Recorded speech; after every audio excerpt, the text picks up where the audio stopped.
Gente, pessoal, então bom dia, né? Nós vamos começar a nossa primeira mesa redonda aqui da Fenaló, né? Uma mesa promovida pelo RUM, que é o primeiro gerenciador de certificados digitais do Brasil, né? E a gente não podia estar num lugar melhor do que a Fenaló, né? Como eu falei antes, que aqui nos bastidores, que congrega tecnologia, congrega direito, né? E a ideia, né, a partir do RUM, que é o primeiro, como disse, gerenciador de certificados digitais do Brasil, que veio, né, para ser uma tecnologia disruptiva, né, trazendo a formalidade, vários escritórios, departamentos jurídicos, contábeis de empresa que hoje compartilham os seus certificados, que têm esse risco, né? Além disso, o RUM vem para ajudar a monitorar as atividades, né, melhorar rotinas, reduzir custos, e aí trazendo para esse nosso mercado de tecnologia e direito, né, e aproveitando o gancho do RUM, eu queria primeiro agradecer,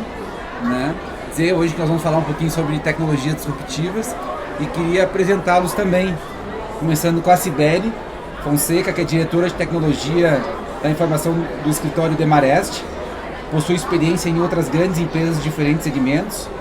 Curioso que Cibele é formada em matemática e em direito, né, curioso mesmo, possui mestrado em engenharia, certificações e cursos técnicos, além de várias premiações em TI e em segurança da informação. Prazer te ter com a gente aqui, tá, Cibele? Prazer é todo meu, obrigada. Depois nós passamos para a Celina, né, Botino, que é diretora no ITS, Instituto de Tecnologia, Sociedade, advogada com LLM pela Universidade de Harvard, não é pouca coisa, e sócia do escritório Renó Penteado Sampaio Advogados. Também, seja muito bem-vinda aqui, um prazer te ter com a gente, tá? E no meu lado aqui o Paulo Silvestre. Finalmente nos conhecemos agora presencialmente, né, Paulo? Verdade. Mestre em tecnologia, inteligência e design digital, consultor de Customer Experience, mídia, cultura, reputação e transformação digital, professor, jornalista com uma coluna no Estadão e Top Voice no LinkedIn. Eu vou me apresentar também rapidamente. Meu nome é Klaus Riffel, eu sou advogado de formação, trabalhei muito tempo numa grande banca de história de advocacia, depois saí e fundei a Doc9, né? Buscando algo mais dinâmico, também congregar tecnologia e direito, e de lá para cá me especializei em gestão de pessoas, finanças, finalizei com MBA da Fundação Dom Cabral, sou fundador e um dos membros do Ciclo Empreendedor, que é um ciclo de jovens empreendedores em Porto Alegre da região sul, né? Na época que empreendedorismo ainda nem estava no dicionário, eu acho que isso também expõe um pouco a minha idade, e conselheiro também hoje do IO, Enterprise Organization, que é uma organização internacional, faço parte do conselho de algumas empresas e muito feliz de ter vocês aqui com a gente para falar de tecnologia. Bom, gente, como eu fiz o gancho antes e a gente falando um pouquinho de direito, tecnologia, se puder só fechar um pouquinho a porta ali, direito e tecnologia, eu queria entender com vocês, né? A gente vê aqui até trafegando um pouquinho na feira que são muitas as alternativas que se apresentam, né, em termos de tecnologia, automação de processo. E eu queria entender se vocês acham que a tecnologia que é tão falada, ela é de fato implementada na prática, né? A evolução do ponto de vista de penetração tecnológica num mercado tão quadrado que é o mercado jurídico, vocês acham que ela vem acontecendo num ritmo mesmo ou é muita história para pouca prática? Então, a ideia é pegar a percepção de vocês em relação a esse tema específico, né? E não só o que já aconteceu, mas até em função da pandemia, o que nós vamos ver aí nos próximos anos, né? Em relação à celeridade aí, como essas coisas vêm acontecendo. Então, né, queria entender um pouquinho da percepção de vocês. Eu não venho do segmento jurídico, né? Eu cursei direito aos 44 anos, aí sim eu decidi entrar no mundo de vocês, no mundo dos advogados. Eu venho de indústria, eu venho de empresa de serviços. E tecnologia, no ano de 2000, teve um grande boom para a grande maioria das empresas, até então tecnologia era considerada como custo. Eu vejo hoje o que acontece no mundo, no segmento jurídico, que aconteceu alguns anos atrás. Agora, por que a demora em se adotar a tecnologia, cabe mais a vocês que exercem a função de advogado para responder, melhor do que eu. Eu acredito que a partir de agora, ou melhor, a partir da pandemia, a velocidade com a qual a adoção de tecnologia vem acontecendo vai aumentar, porque é um caminho sem volta, não vejo como voltar. E nós temos aí, com certeza, sem sombra de dúvida, automação e hiperautomação e muito impacto com inteligência artificial. Não tem como, né? Mas ainda volto a dizer que a beleza do direito continua.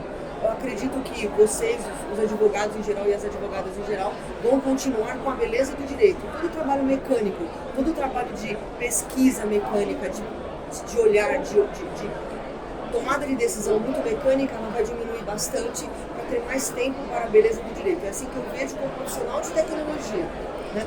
E falando de tecnologia, temos todos os sabores.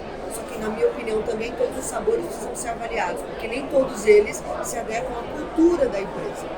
Como eu digo, empresa, né? Escritório já virou empresa, mas é escritório. Falando rapidamente do Demarest nesse contexto, os motivos que me levou a trabalhar no Demarest é devido à adoção da tecnologia de uma maneira muito rápida e a visão dos sócios para adotar a tecnologia no dia a dia dos profissionais, né? Interessante que o Demarest foi o primeiro escritório que implementou o SAP. É algo que a gente acha muito interessante por vir de tecnologia. Então, esse é o primeiro assunto, primeiras falas que eu gostaria de dizer. Legal, muito bom. E até fazendo um gancho, a gente percebe isso muito a partir da Doc9, porque até a gente teve uma transição, aí eu estou falando não de RUM, mas estou falando aí da parte de logística, que sempre fizemos as audiências, as cópias, os cálculos. Isso era muito comum em escritórios, que era o nosso público-alvo. E nunca tivemos assim, né, nem buscamos competir com os escritórios, né? O nosso core sempre foi a parte de logística mesmo. Mas a gente viu que nos anos 2000, a nossa fundação foi bem depois disso, mas a gente começou a ver que a tecnologia antes era muito linkada ao core das empresas, né? O objetivo principal. E a ramificação disso e a penetração em outras linhas de custo, como era a linha do custo jurídica, realmente demorou mais a acontecer. Então hoje a gente vê grandes empresas que são as clientes direto, como por exemplo Itaú, Ambev, Sodexo, né, Unilever. Elas começaram a ampliar os seus horizontes, bem como você falou mesmo, entendendo que a tecnologia ela pode estar não só no tecido principal da empresa, mas também espalhado por vários outros setores, talvez não tão representativo, mas uma empresa grande com certeza tem, né, um incremento e uma melhoria, uma eficiência e uma redução de custo importante. Só um dado para passar para vocês aqui, um levantamento feito pelo CNJ, né, com outras empresas assessorando, em média uma empresa gasta com custos jurídicos 3% do seu faturamento. Quando nós estamos falando em grandes empresas, isso é um caminhão de dinheiro, né? Então, realmente, eu concordo com o que você está falando, né? A gente hoje começa a ver essa penetração maior, mas há 15, 20 anos atrás era algo que a gente não imaginava dentro do nosso segmento. A transformação digital, né, se permite dizer, ela, de fato, ela está sendo uma coisa muito mais transversal. Deixou de ficar alguma coisa só no core, para ser alguma coisa que você tem até em tarefas acessórias, que antes não se investia em tecnologia ali, né, porque a tecnologia tinha essa visão de que a tecnologia era cara, era um centro de custo, né? Sim. E não ao invés de ser um centro de receita. Né? Nesse sentido, eu acho que até, apesar de todos os problemas, de todas as dores aí que a pandemia trouxe, não, sempre a gente consegue tirar alguma coisa positiva. Né? Eu acho que o que ficou desse momento da pandemia foram as empresas perceberem que elas podem usar a tecnologia muito além do seu core. Por exemplo, para se comunicar com seus clientes. Né? Coisas que antes as empresas simplesmente não faziam. Modelos de negócios foram transformados a partir disso daí. Então, eu acho que essa transformação digital, apesar de todos os pesares trazidos pelo Covid-19, né, ele foi... Isso hoje, né, é carne de vaca falar, né? Foi extremamente acelerada pela pandemia, né? O que estava previsto para acontecer em 20 anos, aconteceu em 2 anos. E algumas empresas, inclusive, fizeram essa mudança muito rapidamente. Na questão de 2 meses, as transformações estavam acontecendo, né? Agora, infelizmente, nem todas, né? E a gente vê que essas que não fizeram os movimentos não Ficaram para sofreram. trás, com certeza. E aí, só complementando o que você está falando, Paulo, um exemplo claro disso foi que a gente participou de uma outra feira chamada Lotec Conference da Start, e aí a gente perguntou, porque nós estávamos preocupados na época com o nosso core, que era a parte de inteligências, o pessoal que estava falando muito de tecnologia, futurismo, quando que eles imaginavam que nós íamos ter uma digitalização, uma virtualização dos atos processuais. E o prazo que nos foi dado foi 10 anos. Agora, todo esse processo que levaria 10, 15 anos, como você bem falou, aconteceu em 6 meses. Porque era ou isso ou o judiciário parava. Então... Eu acho que nesse ponto é interessante olhar, né, a gente está falando de empresa, mas assim, a gente olhar para o judiciário, como é que ele está se adaptando. Eu acho que, e aí a gente fez até um estudo levantando todos os usos de inteligência artificial pelos tribunais aqui no Brasil. E daí a gente fez esse estudo para o CNJ, com até a participação de alunos lá da Universidade de Colômbia, e foi interessante ver que dentro do setor público, né, o judiciário tem sido o precursor do uso e adoção, né, dessas tecnologias, imaginando que o nosso sistema jurídico é o maior sistema de corte do mundo, são mais de 90, né, não tem nenhum país com tanto, né, com tantos tribunais e cortes e todo o ecossistema em volta, né, não sei quantos mil advogados, operadores de direito, Ministério Público, Defensoria e o próprio, enfim, juízes, e a gente, né, como esse passado tempo, como a Sibeli estava falando, né, várias funções repetitivas, seja de pesquisa, seja de levantamento de informação, como que a tecnologia de fato pode ajudar na ponta ali, né, o trabalho dos magistrados. Então, por exemplo, o STF foi um dos primeiros a criar o Vitor, que é uma IA para identificar os temas de recurso extraordinário, para justamente já organizar e já indicar ali um caminho, né? Outros tribunais do Brasil desenvolvendo tecnologia para, por exemplo, identificar uma penhora de bens, daí já faz automático, enfim, coisas que demoravam muito mais, como realmente a tecnologia pode ajudar. E o CNJ com isso já tem até estabelecido algumas resoluções para fomentar a adoção, né, e sim, botando alguns parâmetros, por exemplo, o tipo de princípio que deve ser estabelecido, observado com o uso de inteligência artificial. E também, assim, nesse estudo a gente coloca como se fosse a necessidade também de fazer uma governança dessas, né, e o CNJ tem papel central, até para ser um difusor dessas iniciativas que têm acontecido em ilhas. Né? Você vê que os departamentos jurídicos internos, de departamentos de TI, dos próprios tribunais que têm desenvolvido. Né? E aí, só para, terminar, é interessante o caso do Sinapse, que foi desenvolvido pelo Tribunal de Rondônia, um grupo de lá que agora foi abraçado pelo CNJ para ser talvez até um hub e ser um laboratório, né, de tecnologia. Demais. E uma coisa importante, né, Celina, que você fala, só pra gente, né, situar as pessoas que estão nos escutando aqui. Você falou de tamanho de judiciário, né? O Brasil hoje é o maior, né, não só em cortes, mas em vários dados. Sim. Se a gente pegar advogados per capita, Brasil. Processo per capita, Brasil. Se a gente falar na soma de todas as universidades do mundo, nós somadas não tem a quantidade de universidades de direito do Brasil, né? E aí isso então mostra um pouco da magnitude dos nossos números, assim, e como a tecnologia é importante para desafogar, né, um judiciário que não só, vamos dizer assim, esse cenário favorece o ajuizamento de ações, que, em outras palavras, os advogados têm que sobreviver, mas não só isso, né? Tantos conflitos judicializados, né? E tantas situações emblemáticas que precisam e vitais que precisam ser resolvidas, né? Se a gente não tiver uma capacidade de automatização, de penetração de tecnologia, né? Uma hora isso vai colapsar. Nós estamos falando de 80 milhões de processos em estoque, são 30 milhões de novos processos todos os anos, né? É bem ali do que a Sibeli falou, não? Aí entra a inteligência artificial, né? A inteligência artificial ela não está aqui para substituir o advogado, ela não vai tirar o emprego do advogado, mas ela justamente vai atuar como uma força bruta, não? vai a otimizar, massa, né? não, exatamente, para desafogar, não vai tirar esse trabalho mais mecânico, Sim. repetitivo, né, do advogado, para que ele possa se dedicar, inclusive, a tarefas mais nobres. Né? Beleza do direito. Exatamente. Exato, Né? exato. E isso tende a gerar muito mais agilidade. Né? Tem um comentário, se vocês me permitem também, que o Paulo falou a respeito de transformação digital, né? Falando novamente do Demarest, que eu tenho como exemplo, Claro, o programa né? que eu sou responsável. Lá nós chamamos de transformação digital um programa, que é um conjunto de projetos. Só que nós não partimos da tecnologia. Nós olhamos a cadeia de Porter, Sim. né, cadeia de valor de Porter e também a jornada do cliente. Nós olhamos passo a passo, tanto dos clientes internos quanto dos externos.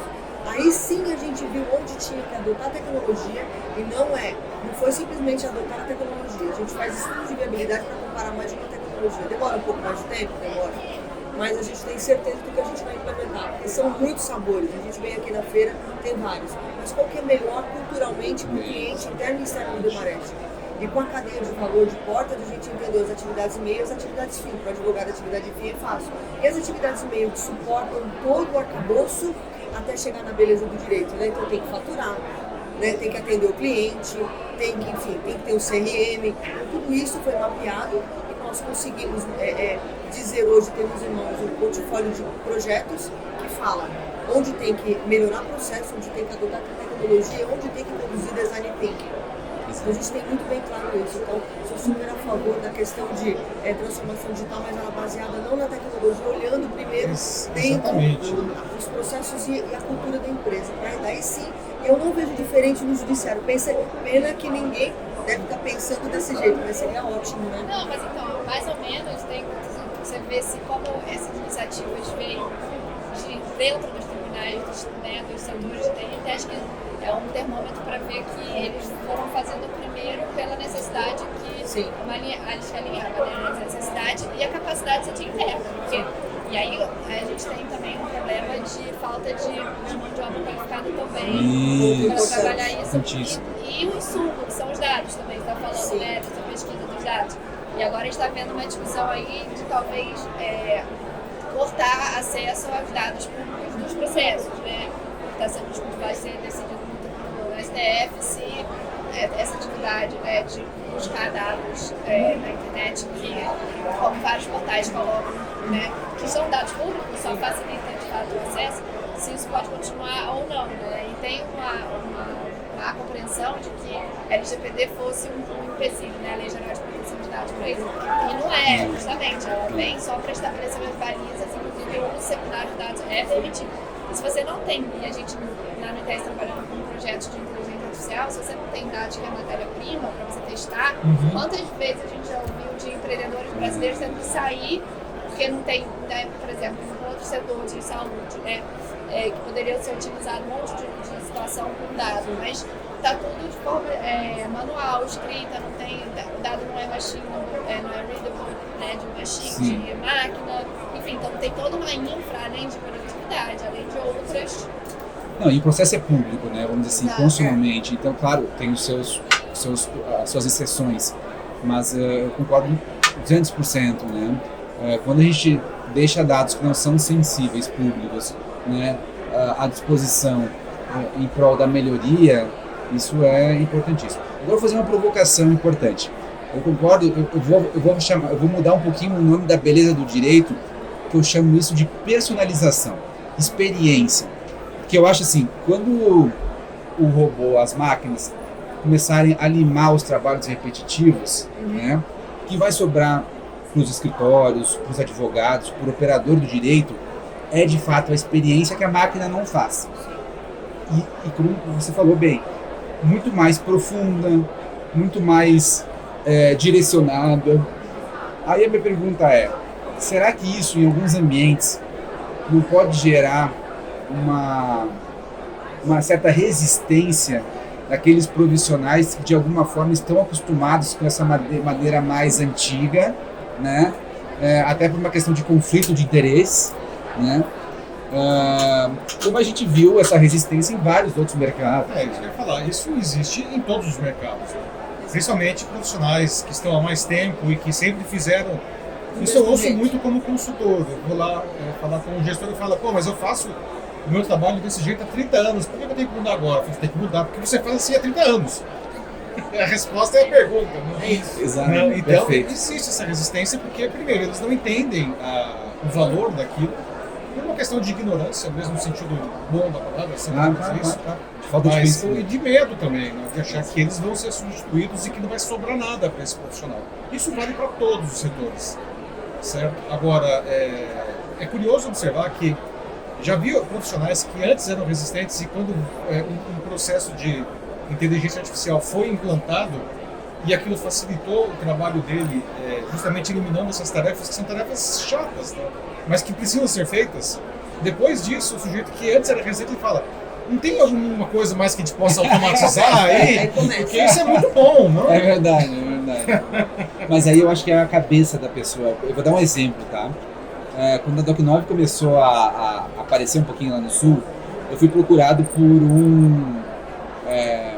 uma pessoa que estava envolvida no mercado ali jurídico, tecnologia, e ele queria lançar um aplicativo para geolocalização e análise do cumprimento de mandado de segurança pelos oficiais. Nada mais natural, né? Você tem um mandado, você loga, até o aplicativo daria um melhor local para você chegar lá, né? Mais rápido, você tira a foto, faz um check-in e tal. Gente, tentaram implementar isso. Até a última geração da família dele foi ameaçada lá, né? Então, Quem mexeu no meu queijo, como dizer aquele velho livro. Exatamente. Então, assim, agora eu concordo 200%. Aquele profissional, né, que está ali querendo evoluir, buscando aperfeiçoamento e tudo mais, ele vai querer aquela tecnologia porque inclusive vai facilitar a rotina dele. Vai fazer com que ele consiga trabalhar melhor, né? Ele vai ter, inclusive, uma maior capacidade, que isso acontece, eu acho que não só em escritórios, mas no setor público também, né? Que a gente já vem, que eu falo isso, setor público parece que está tudo errado. Não, a gente vê várias iniciativas no setor público querendo reconhecer e trabalhar com meritocracia. Que isso é uma coisa importantíssima na cultura da iniciativa privada. Então, se a gente fala em meritocracia, puxa, aquela pessoa boa, ela quer que seja medido o trabalho dela porque ela quer evoluir, ela quer mostrar que ela está fazendo muito bem, né? Isso acontece, eu acho, independentemente do setor. Então, eu acho que tem de fato, essa dicotomia de profissionais que são... E aí a gente, como todo ser humano, é averso à mudança, como você falou, né, Paulo? Quem está mexendo no meu queijo aqui? Mas também eu acredito muito que quando as empresas, mesmo setor público, começam a experimentar esse gosto pela novidade, pela melhoria do processo, pela facilidade e como que a tecnologia pode ser aliada, aí eu acho que a abertura acontece de uma forma melhor. Né? E eu acho que a gente tem que pensar daqui pra frente, acho que enfim, vai ter essa resistência de quem tá já no mercado e foi, né, caiu do paraquedas, muitos caíram meio que no colo e agora como é que eu me adapto, mas pensando também nas habilidades que a gente vai ter que ensinar pra frente, né? Então pensando até nas grades assim, de faculdades e um pouco até antes assim, das escolas, né? Quais são os skills que a gente vai precisar se preocupar em que as pessoas aprendam e daí vem toda a parte do que a máquina também não substitui, né? Então são questões, né, de relacionamento, a questão emocional, então acho que são todos esses elementos que às vezes, né, não está ali na linha de frente de preocupação, mas que é essencial para pensando em sustentabilidade. Eu ia fazer, eu quero fazer uma pausa porque essa era exatamente uma das perguntas e se você não chegasse lá, eu ia chegar lá, tá? Isso não tenha dúvida, que era uma coisa importantíssima que a Celina trouxe agora, que é o seguinte: como preparar o profissional que está saindo das grades escolares, das universidades, para esse mercado que mudou tão drasticamente agora, dentro da pandemia, e que às vezes só o conhecimento legal, a aplicação do dispositivo legal na prática já não tem tanto valor, né? E como congregar outras skills, habilidades, para gerar, né, a beleza, né, a experiência, tudo isso que nós estamos falando, e esse profissional de fato ter espaço, lugar ao sol num mercado tão concorrido. Eu posso falar de carteirinha, porque em 5 anos de direito, para quem fez matemática, digamos assim, eu sei que vocês não vão colocar isso na reportagem, mas eu vou dizer, é sofrível. Né? Porque quem vem da área de tecnologia ou de números, você entra numa sala de aula, as pessoas dizem, eu não quero saber de número, eu não quero saber de computador, as pessoas fazendo trabalho em folha de papel massa, eu fiz muitos trabalhos em folha de papel massa, eu falava, gente, onde eu tô, né, por causa das cavernas. Mas eu fiz por gosto, mas assim, eu penso que é necessário, mais do que necessário, incluir outras matérias dentro do curso de Direito. Ontem, não tem mais. E outra coisa também, eu vi muitas coisas repetitivas no curso de Direito. Não sei se varia de faculdade para faculdade, eu fiz FMU na época. Muitas coisas repetitivas que em menos tempo seria muito mais fácil você estudar e já terminar. E incluir outras matérias que são importantes, né? Por que não incluir jurimetria, por exemplo? Por que não incluir econometria, né? Por que não incluir matemática? Mas básicas, coisas básicas pelo menos. Porque realmente, pelo que eu vi, as pessoas saem cruas lá de dentro, não saem outros, tá? Estou dizendo o meu curso. Sim. E tem um outro detalhe, o boom, né, desculpa, o apagão de profissionais de tecnologia no mercado. Nós temos dois lados. Nós temos os cursos que precisam ser mais bem preparados e outros profissionais que precisam ser preparados para a área de tecnologia. Estamos em falta. E hoje eu tenho programadores que eu vou contratar para fazer robô que cobram R$25 mil por mês. Está desse jeito. Então a corrida para a tecnologia está muito grande e sem formação. Eu estive semana passada numa palestra na Faculdade de Computação do Mackenzie. Não tem aluno, a professora falou assim, velho, não tem aluno que procura. Como é que pode isso? Como não tem aluno? O que a gente está fazendo para incentivar, né, com que as pessoas se interessem por tecnologia, também dentro de outros cursos que não sejam de tecnologia, porque de novo é um caminho sem volta. Você traz os pontos importantes aí, né? Cursos de graduação de todas as áreas, não exclusividade do direito. As grades, elas se movimentam muito lentamente. O mercado ele faz o movimento, isso vai se refletir na grade depois de 10 anos, mesmo. É muito tempo. Em 10 anos, quando a gente está falando de tecnologia, 10 anos é a era do gelo, entendeu? Então, a graduação ela acaba ficando muito atrasada nesse sentido. Muito aquém, não. E aí tem outra coisa que você falou que é importantíssima, que é a falta de profissionais da área de TI. A Brascom mesmo fez, a Associação de Empresas de Tecnologia, soltou um estudo em dezembro, e eles calcularam que até 2025, se eu não me engano, o Brasil teria um déficit de quase 800 mil profissionais da área de TI. Por que não? Porque justamente é um pouco do que a gente está discutindo aqui. Hoje o profissional de TI não trabalha só em empresas de TI. O profissional de TI trabalha em todas as áreas, inclusive no direito. Então as faculdades, elas soltam, as faculdades de tecnologia elas soltam no mercado mais ou menos 100 mil profissionais por ano. Só que a gente precisa de muito mais do que isso, porque toda empresa hoje é uma empresa de tecnologia. Sim, exatamente. E assim, a gente vê, você falando de 10 anos, a gente no TST existe há 10 anos e uma das coisas que a gente começou a fazer foi dar esses cursos curtos com esses temas de desenvolver tecnologia e que não era em direito, que não tinha na faculdade. Então a gente começou exatamente há 10 anos, agora que a gente começa a ver as universidades implementando algumas dessas matérias.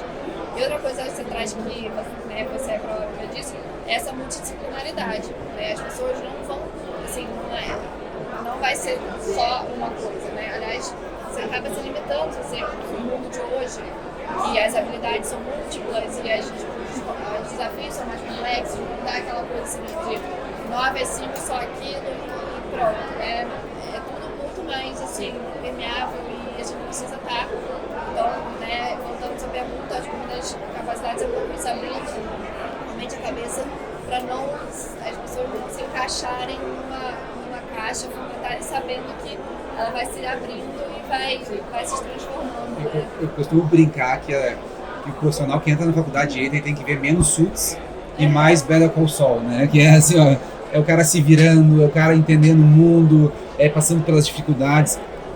E duas coisas importantíssimas que eu acho que vocês falaram. Uma, eu acho que tecnologia hoje ela é tão vital que eu não entendo que deveria haver um curso específico. Eu acho que ela deveria ser grade obrigatória em todos os cursos. Sim. Assim como estatística, na minha opinião, tinha que estar em todos os cursos, todos. Paulo, você entendeu? A palavra é exatamente. Tem algumas coisas que gestão, empreendedorismo, entendeu? Conhecimento dos básicos de tecnologia. Você não precisa ser programador, mas você precisa entender como usar o ecossistema. Um comentário interessante. Há uns anos atrás, quando eu estava fazendo meu estágio, eu fiz estágio no Office Group, eu fui num evento da B2L. Eu vi advogados levantando da cadeira, gritando e xingando contra, falando de jurimetria. Isso é um absurdo, isso não existe, isso vai de encontro a todos os valores. Eu olhava e falava, gente, esse cara tá totalmente fora da casinha. É o taxista brigando pro Uber não entrar, coitado. Sim, não tem como, são uns anos atrás. Hoje como é que a gente está? Não tem como. Não tem como. E aí eu fiz até uma palestra, eu fiz propositalmente na PUC. Eu sou estudante da PUC, mas tem um relacionamento super bom lá. E até brifei que iria falar isso. E a minha crítica foi exatamente nessa linha. Eu fiz uma comparação, e vou falar hoje no dia 10.0, aí eu queria até fazer essa conexão com isso. O que eu falei pro pessoal lá que estava, na palestra era até feita por uma iniciativa que nós apoiamos, que é, né, uma rede social, Linkley, chamada, voltada para escritório, para advogados autônomos e início de carreira, né, para fazer essa inclusão desses profissionais. Mas a minha crítica é que essa inclusão já deveria ter sido feita lá dentro da carteira escolar, né, dos bancos universitários. E o que eu falei ali? Se vocês analisarem o currículo, você falou bem também, né? Assim, a gente vê coisas muito repetitivas. Processo penal 1, 2, 3, 4, 5. Direito processual 1, 2, 3, 4, 5, 6, 7, 8, 9, 10. O que a pessoa sai da universidade e o que ela fala? Vou entrar com o processo, vou entrar com o processo, vou entrar com o processo. E a minha crítica, aí eu já até faço uma conexão com outro ponto, é que eu vejo muitas tecnologias sendo incrementais, baseando-se na premissa que há uma necessidade de um processo. E isso é martelado na cabeça dos universitários no momento que eles entram ao momento que eles saem. Porque eles não têm macroeconomia de uma forma mais aprofundada, eles não têm gestão, eles não têm estatística, eles não têm tecnologia. Então ele sai pronto para quê? Para processar. Ponto.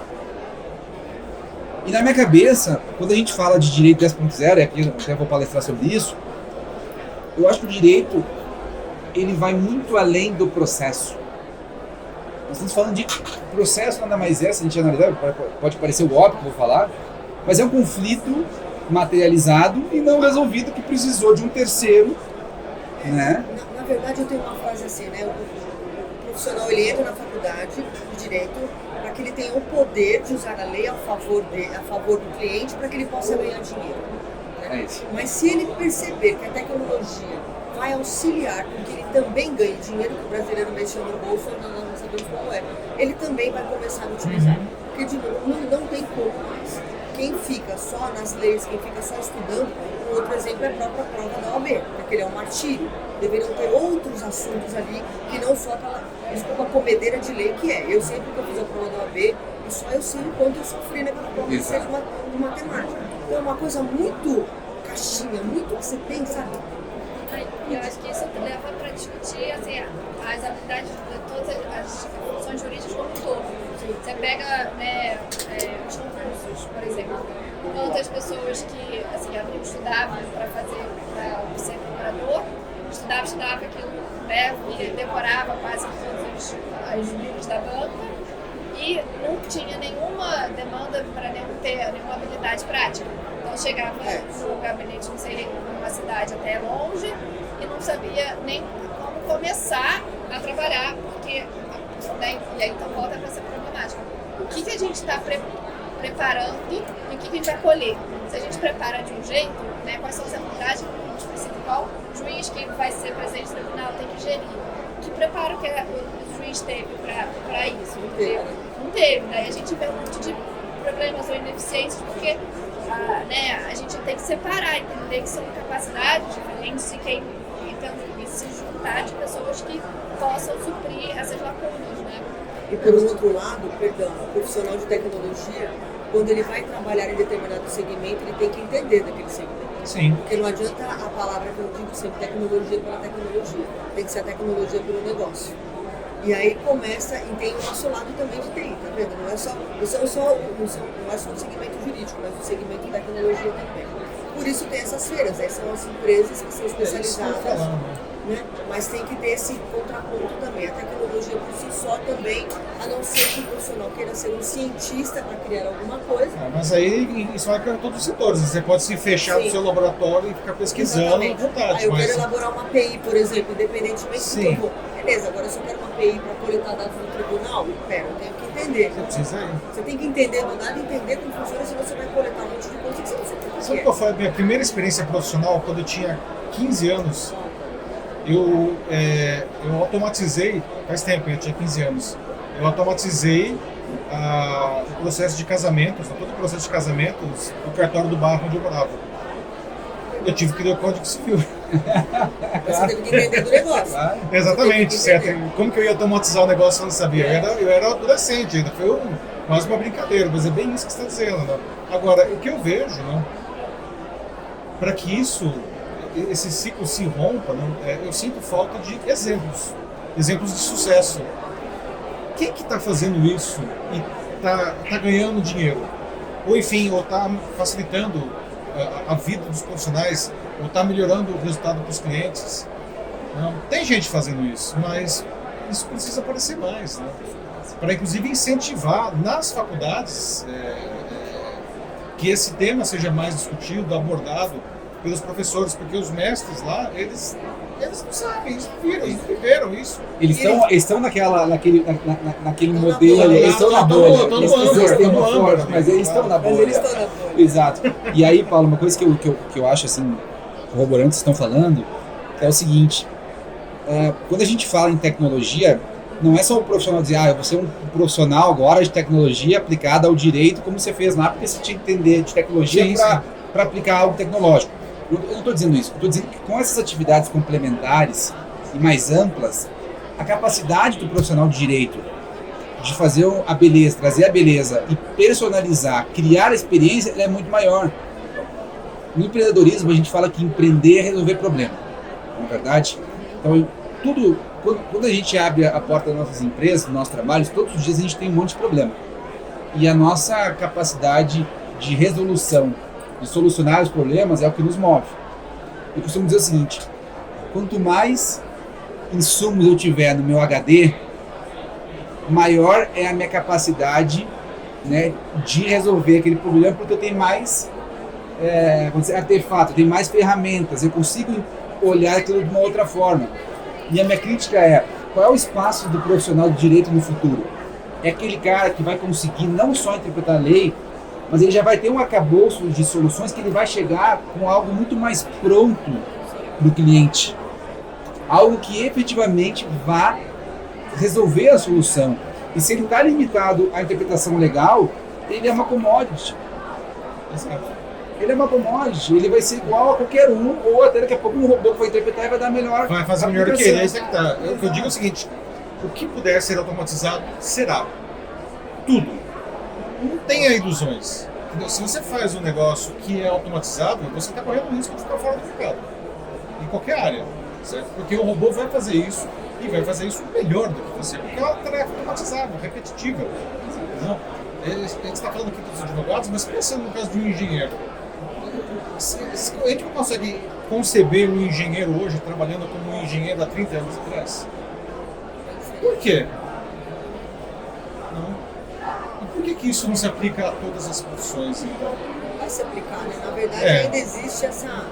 Não vou, a gente não quer sair dessa... Desculpa, que não é uma palavra boa, não quer sair, mas não tem como.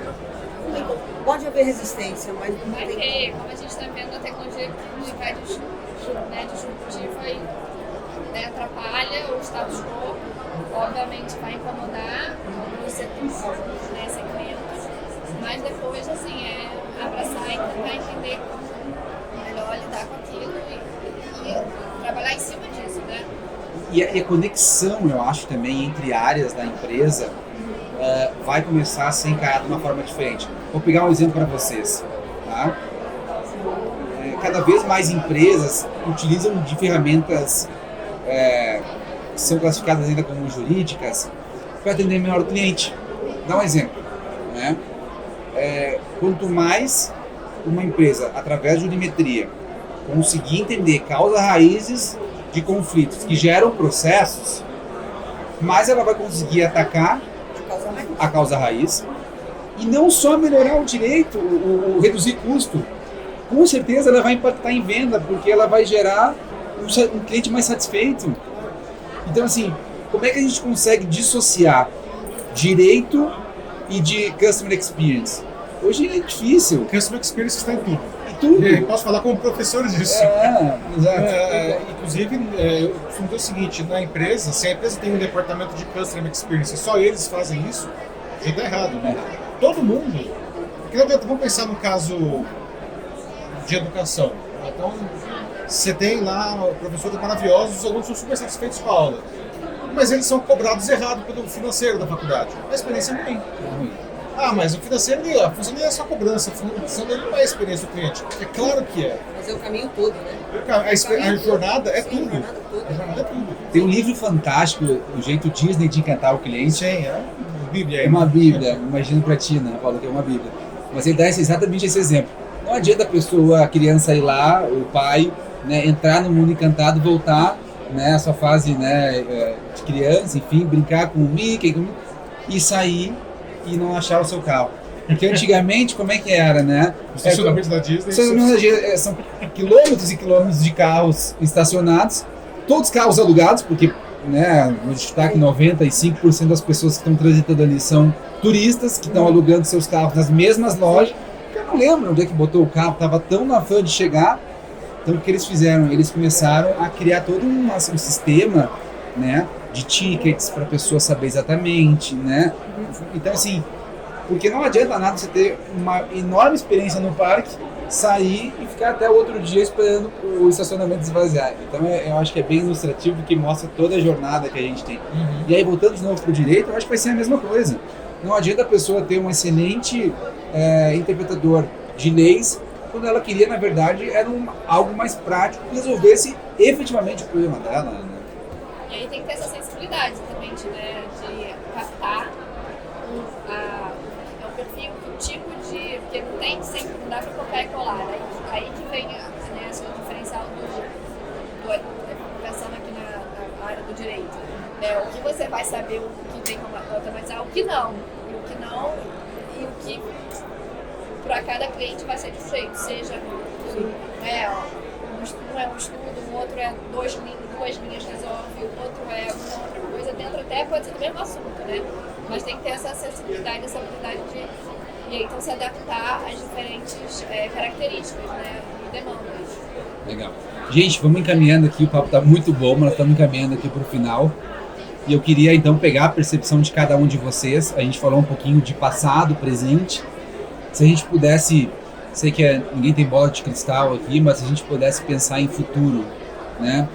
Daqui a 10 anos, onde é que vocês imaginam, né, o direito, como é que seria o relacionamento entre esses operadores, né, clientes, sociedade?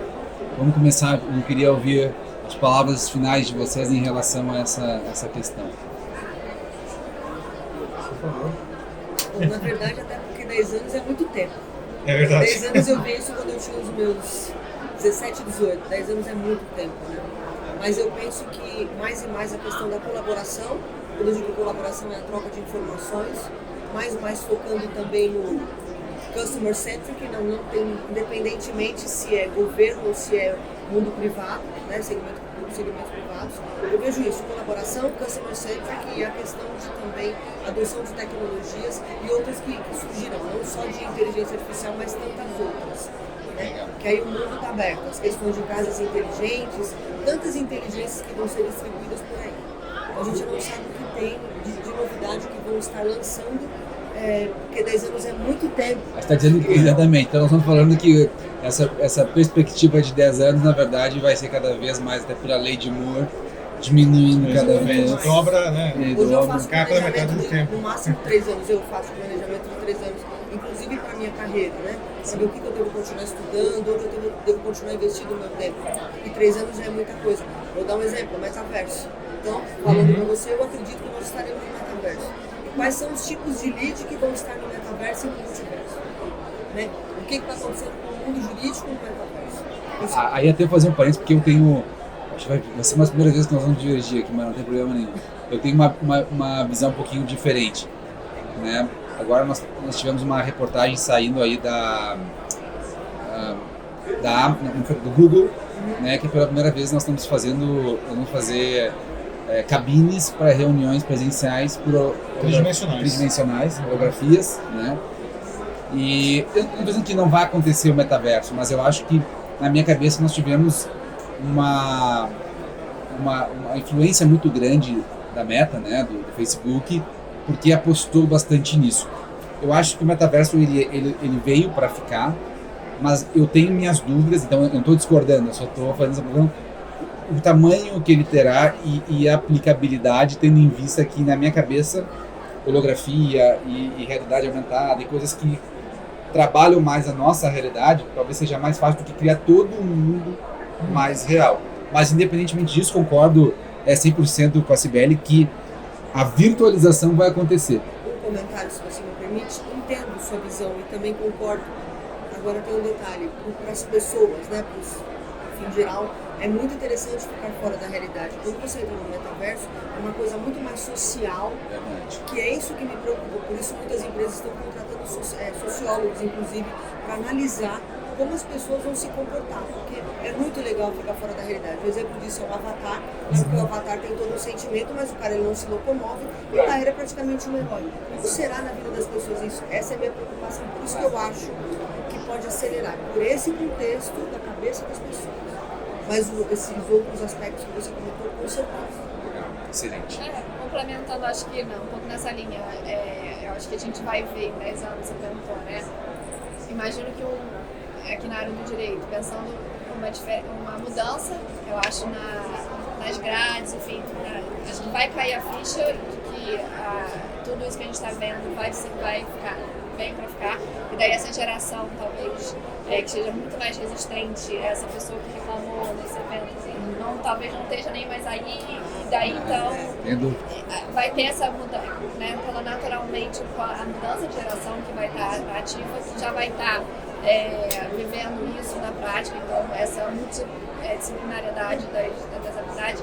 E então um ponto sobre o metaverso, eu também acho que eu tenho minhas dúvidas e o quanto que de fato vai vir para ficar no sentido como talvez até a própria empresa tende vender a ideia de que isso, né, muito por conta da pandemia, né, como você melhora de fato a experiência online da pessoa, trazendo o máximo de similaridade com o mundo físico. E agora, claro, nesse momento de multivoc, mas agora, a princípio não mais, como que isso vai se comportar. E pensando aqui também no viés de inclusão e perspectiva do sul global, será que todos esses equipamentos vão ser acessíveis? Até quando? Esse é um ponto importantíssimo. Entendeu? Então, assim, quem vai ficar de fora e já e aí acho que isso é uma preocupação cada vez mais constante de quando esses avanços tecnológicos sempre preocupar com essa tendo em mente para não ampliar essa desigualdade que tem muito potencial para ajudar a diminuir, inclusive, se você tomar, se estiver considerando essas preocupações. E aí, eu só queria fazer um parênteses que o RUM, a gente acha que veio justamente para isso. Porque, na verdade, o que a gente entende é que o certificado digital, ele veio para socializar a inclusão digital de pessoas. Era para ser barato, era para ser acessível, era para mais pessoas terem isso. E o que a gente viu foi, como várias coisas acontecem no Brasil, eu não vou pegar só o Brasil, assim, né, esse nome de vira-lata nosso. Não, acho que no mundo inteiro acontece isso, às vezes de deturparem a função fim, né? E hoje o certificado se tornou uma coisa cara, ele é difícil de ser gerido, e aí um caminho natural foi que muitas pessoas começaram a usar o certificado de poucas. Isso gerou todo um desconforto, toda uma insegurança, e aí o RUM veio justamente para dizer, não, nós vamos criar uma camada protetora onde que isso que já acontece pode continuar acontecendo, mas de uma forma muito mais segura, né, uma adequação legal, com toda uma forma de se lidar, né, que propicia mais pessoas utilizarem o certificado de poucas, como acontece hoje. Então, nós estamos, a partir do RUM, também querendo trazer essa inclusão, que é um ponto importantíssimo, né? E até isso é uma das críticas que eu participei da Associação Brasileira de Advogados Trabalhistas, né? Que não só a questão, às vezes, da dificuldade da produção de prova no direito a partir do ambiente virtual, mas a inclusão, né, social de pessoas que talvez não tenham acesso à tecnologia, que a única coisa que elas conseguem é pegar o seu ônibus e no fórum fazer a audiência, um processo às vezes ali é vida ou morte. Mas eu queria te ouvir também. Coisa, que exatamente o que você falou, na questão da inclusão digital. Hoje nós temos um abismo digital no Brasil, e isso ficou muito claro durante a pandemia, né, quando algumas pessoas podiam trabalhar em casa, outras não, mas dentro das que podiam, eram poucos que conseguiam executar bem as suas tarefas, não porque elas não eram capazes, mas porque elas não tinham sequer não tinham pacote de dados. Então o buraco é muito lá embaixo, certo? Sobre o metaverso, eu acho que ele vai acontecer. Não é uma questão de ser, é uma questão de quando, né? Hoje tem um hype enorme aí, por conta do Zuckerberg. Há exatamente um ano ele tocou todas as fanfarras aí, e de lá pra cá não fez nada. Ele disse que ia investir 10 bilhões de dólares. Cara, 10 bilhões de dólares é muito dinheiro, alguma coisa vai ter que sair disso. Pois é, vocês viram que ele está fazendo um trabalho agora com a Microsoft, de juntar com o Microsoft Office? Eu não tinha visto isso. E as grandes empresas de agronegócio já estão todas fazendo negócio. Exato. Metaverso. Foi uma empresa chamada Pix IT, Paulo. Ela apresentou um monte de projetos, vários projetos de metaverso. Bayer, Exato. enfim. Inclusive, eu vi apresentações no Office dentro do metaverso. Já viu? Já vi, e para equipes eu vi isso acontecendo. Então, realmente, eu acho que assim, aí falando um pouquinho do Zuckerberg, eu acho que ele entendeu que sozinho seria difícil dele. E aí, então, eu achei assim. Porque, por enquanto, ele sozinho é a tecnologia como a gente estava falando. Ele Não é um ambiente lindo, cheio de possibilidades, Ele mas... não vai cometer o mesmo erro que a IBM cometeu no passado. Exatamente. Hoje está totalmente defragrada, teve que separar vários negócios. A questão é o que você vai fazer com isso, né? Você pode pensar no direito, vamos poder ter tribunais no metaverso. Lindo, legal, mas para quê? A pergunta é essa, não? Qual é a vantagem? Que dor que resolve? Agora, qual é a dor que resolve? Pode ser que alguém tenha uma sacada e fala, não, olha essa coisa incrível, a gente pode fazer aqui agora, né? Porque o metaverso não é simplesmente você estar lá com os avatares, é você poder fazer digitalmente coisas que você não consegue fazer presencialmente. E isso o pessoal não consegue fazer, porque falta uma mente criativa que crie esse recurso. Ou seja, não um recurso tecnológico, mas enfim, aproveite o que já existe nisso, né?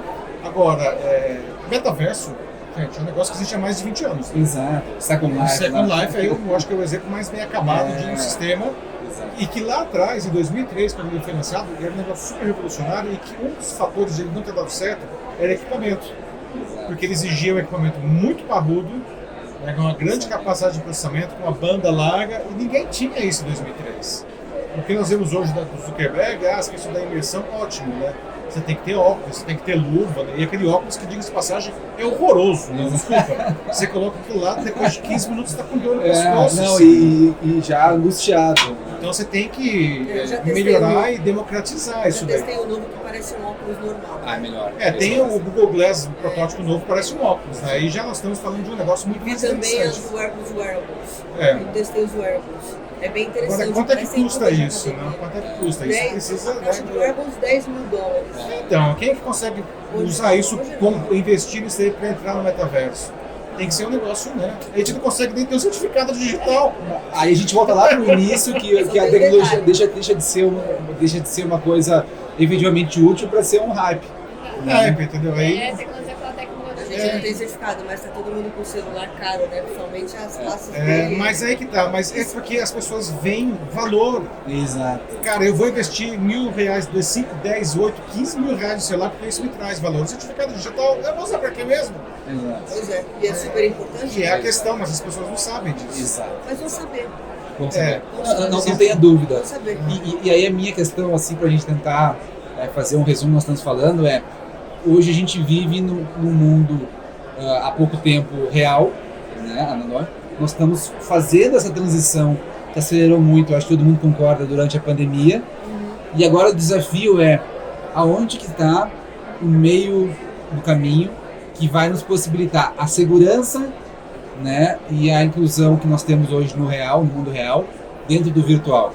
Porque hoje a gente tem um mundo virtual que ainda é para poucos, que ele ainda, vamos dizer assim, ele traz pouca interação como a gente tem no real. E a minha ideia de futuro é que nós vamos achar um meio do caminho, né? Algo que a gente consiga ter uma percepção mais real, uma aproximação mais pessoal com as pessoas e que de fato a gente consiga fazer essa... Sim, onde nós estaremos daqui a 10 anos, olhe para as pessoas, entendeu?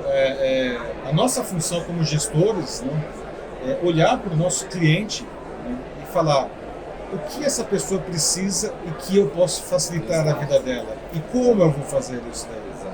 Esse é o caminho. Né? E digo mais, tá? Olhe para as crianças também. Porque eu costumo brincar, né? Você quer prever o futuro? Olhe para as crianças. Como que elas enxergam o mundo? Quando eu era head de e-commerce da Samsung, era muito interessante ver a questão de televisão, que era o que a gente fazia. Sim. Naquela época, as crianças, elas olhavam para a televisão, elas não entendiam aquilo como nós entendíamos.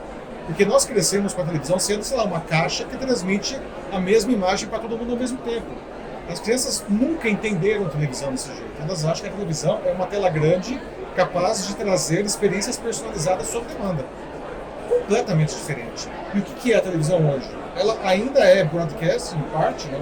Mas cada vez mais ela é um produto sob demanda personalizado. E assim, a Samsung, né? Naquela época, e a LG e tantas outras, enfim, ela começou a perceber isso daí e ela começou a alterar o produto dela.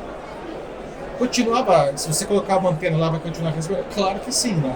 Mas cada vez mais o foco dela é transformar a televisão em um computador. Exato. Personalizar o gosto do... Porque esse é o caminho, né? É para isso que as crianças estão indicando o caminho. E eu vou ser chato, e aí nós estamos falando de experiência. E aí trazendo para o meio jurídico, que é o bonito, que é a experiência, que é isso que vai diferenciar. Sim. Cada vez mais as pessoas querem saber o seguinte, o que é bom para mim. A gente sai do coletivo, que é uma TV que tinha que sintonizar e gostar ou não, e tinha meia dúzia de canais, para cada vez mais uma programação, né, exatamente, centrada no cliente, no usuário, né, e é esse. E até com isso, gente, com essa questão tão legal, eu já encaminho aqui para as considerações finais, se vocês quiserem colocar. Eu queria imensamente agradecer a participação. Eu acho que esse assunto é tão... e dá tanto pano para manga que eu acho que a gente ficava aí 2 dias falando sobre essas questões que eu particularmente sou um entusiasta e eu vejo que vocês também são. Então não poderia ter uma mesa melhor aqui com a gente.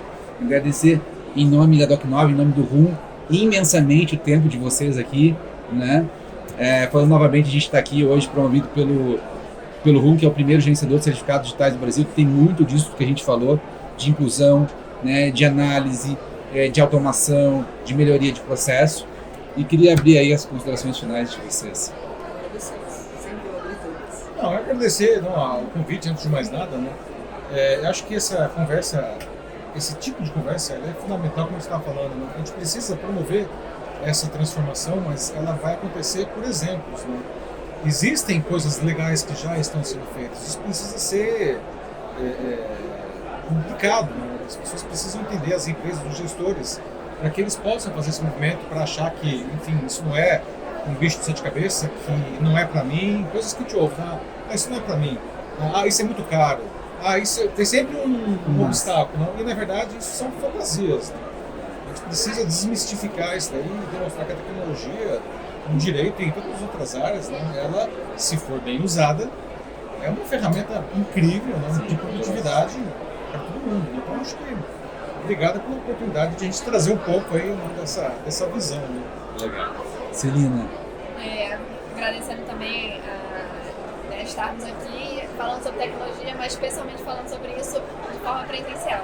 Que eu acho que a gente ganha ainda bastante com essa interação fisicamente, principalmente tudo que a gente já viu. Então, como que, como o Paulo falou, eu acho que esse tipo de conversa e juntando pessoas que né, de lugares ali diferentes, daí que eu acho que vão se trazendo os exemplos e as conexões, e aí que as coisas vão avançando. Então, obrigada por ter proporcionado esse momento.